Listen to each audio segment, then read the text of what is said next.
ஒருவன் கிறிஸ்துவுக்குள் இருந்தால் புது சிருஷ்டியாயிருக்கிறார். பழையவைகள் ஒழிந்து போயின, எல்லாம் புதிதாய். நம்ம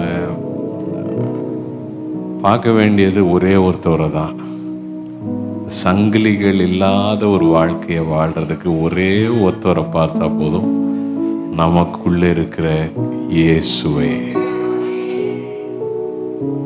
எனக்குள்ளார கிறிஸ்து இருக்கிறார்னு எத்தனை பேர் சொல்றீங்க?